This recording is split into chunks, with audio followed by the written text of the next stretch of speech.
RS Praveen Kumar అన్నాడు చూసిరా ఇప్పుడు ఏమన్నాడంటే రాజ్యాంగానికి ముప్పు ఉన్నది, రాజ్యాంగం ముప్పు ఉంటే బీజేపీ రావద్దు, రెండోది బహుజనులకు న్యాయం జరగాలంటే బీఆర్ఎస్తో కలవాలి, కేసీఆర్ అప్పలాగా లేరు మారిండు, అందుకోసమే బీఎస్పీ పార్టీ తెలంగాణ రాష్ట్రంలో బీఆర్ఎస్తో దోస్తీ చేస్తుంది. ఏం మారిండండి కేసీఆర్? కేసీఆర్ ఏం మారిండు, ఏ విధంగా మారినట్టు నీకు అనిపిస్తుంది? మేమందరం మారిండానే మంచి వ్యక్తి అయినా ఆయన ఎమ్మటి 14-15 సంవత్సరాలు తెలంగాణ రాష్ట్రంలో ఉన్న కోట్లాది మంది ప్రజలు యువకులు అందరూ ఉద్యమాలు చేస్తే మొత్తం దొరతనాన్ని ప్రదర్శించి ఫామ్ హౌస్కు పరిమితం అయిపోయి మంత్రులకు ఎమ్మెల్యేలకు అపాయింట్మెంట్ లేకుండా చేసి నీచాది నీచంగా వాళ్ళను చూసి ఇవాళ పాలన కొనసాగిస్తున్నటువంటి కేసీఆర్ 4 నెలలు అసెంబ్లీ ఎలక్షన్ల ముందు నీకు శత్రువు లెక్క కనిపించిండు, ఇవాళ చూస్తే నీకు మిత్రుని లెక్క కనిపించిండు. కేసీఆర్ అనలేదా అంబేద్కర్ రాసిన రాజ్యాంగాన్ని మార్చాలి, మార్చితే తప్పేందని అనలేదా? మరి కేసీఆర్ ద్వారా రాజ్యాంగానికి ముప్పు ఉన్నట్టు కాదా?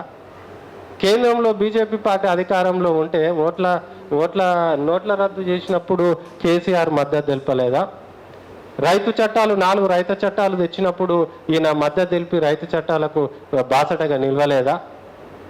కేసీఆర్ ఎప్పుడు బీజేపీకి సపోర్ట్ చేయకుండా ఉన్నాడు? ఎప్పుడైనా బీజేపీకి సపోర్ట్ చేస్తూ ఉన్నాడు. వాళ్ళు ఎప్పుడైనా భారతదేశ స్థాయిలో ఈ రాష్ట్రాల స్థాయిలో ఓసీలందరూ ఒక విధానంతో ఉన్నారు. పార్టీ మారిన అధికారంకి వచ్చేది కులము మారిన మనయే ఉండాలి తప్పిస్తే బీసీ ఎస్సీ ఎస్టీ మైనార్టీలో ఉండొద్దు, ఖబర్దార్ బిడ్డ అని మాట్లాడుకుంటారు వాళ్ళంతా.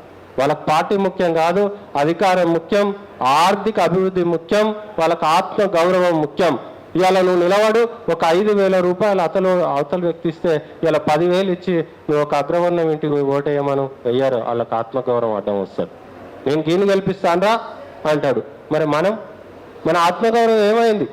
ఇంత జరుగుతున్నా మన ఆత్మగౌరవం మంట కలుస్తుంటే మనం పోయి వాళ్ళ చింతన చేరి వాళ్ళ కారణంగానే మనకు అన్యాయం జరిగిందని ఒక దిక్కు మనం గగ్గోలు పెడుతుంటే ఈరోజు వాళ్ళెమ్మటి పోయి ప్రవీణ్ సార్ అంటాడు నేను న్యాయం చేస్తా అంటాడు. నువ్వు అంబేద్కర్ కంటే గొప్పనివా? అంబేద్కర్ కేంద్ర న్యాయశాఖ మంత్రిగా మొట్టమొదటి పార్లమెంటులో ఉన్నప్పుడే బీసీల కోసం, ఎస్సీల కోసం, ఎస్టీల కోసం, మైనార్టీల కోసం అవసరమైనటువంటి ప్రణాళికలు ఈ పార్లమెంటులో రచింపబడతలేవు.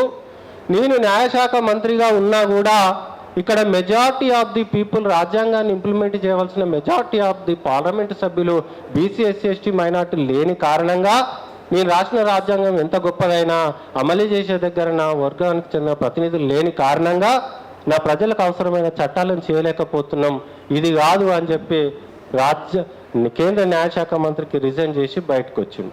అవునా కాదా? అంబేద్కర్తో సాధ్యం కాంది ఆర్ఎస్ ప్రవీణ్ కుమార్తో ఎట్లా సాధ్యం? బయటకు వచ్చి ఏం చేసిండు అంబేద్కర్? రాజకీయ పార్టీలు పెట్టిండు. ఇండిపెండెంట్ లేబర్ పార్టీ 1936లోనే పెట్టిండు, తర్వాత ఆల్ ఇండియా క్యాస్ట్ ఫెడరేషన్ పెట్టిండు, తర్వాత ఆర్పిఐ పార్టీ పెడుతూ మరణించిండు. అంటే అంబేద్కర్ ఏం చెప్పిండు?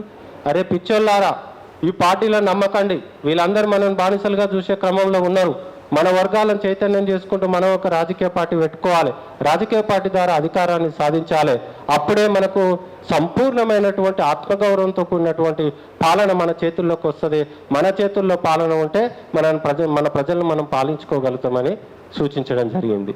మరి అంబేద్కర్ మార్గంలో మనం నడవాలి అన్నప్పుడు, అంబేద్కర్ పోటీ పెట్టుకున్నప్పుడు, అంబేద్కర్ రైట్ అయినప్పుడు మరి మనం ఎట్లా ఈరోజు బీఆర్ఎస్లకు పోయి ఆనాడు కాంగ్రెస్లో ఉండి అంబేద్కర్ చేయలేనని వచ్చిన పనిని ఈరోజు ఆర్ఎస్ ప్రవీణ్ కుమార్ సార్ ఎట్లా చేస్తాడో నాకైతే అర్థమవుతలేదు.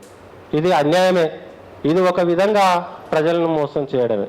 నేనేమంటున్నా, మన వర్గాలను మోసం చేయడానికి కొన్ని వర్గాలు సిద్ధంగా ఉన్నాయి ఓసీల పేరుతో. వాళ్ళు ఎట్లాగో అన్యాయం చేస్తారు, వాళ్ళ అన్యాయాన్ని ఎట్లా ఎదుర్కోవాలనేది పోయి ఇందులో నుంచి కూడా పోయి అందులో చేరడం అంటే ఆనాడు పోయి బ్రిటిష్ వాళ్ళ సైన్యంలో చేరి మనోళ్ళని చంపిన రీతి అని నాకు అనిపిస్తుంది.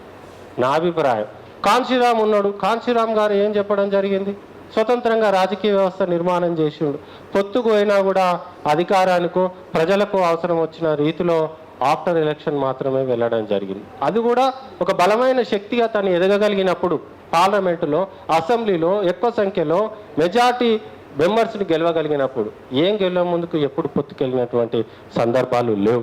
కాబట్టి ఉన్నొక్క ఆశాదీపం కాస్త గాలికి పోయింది.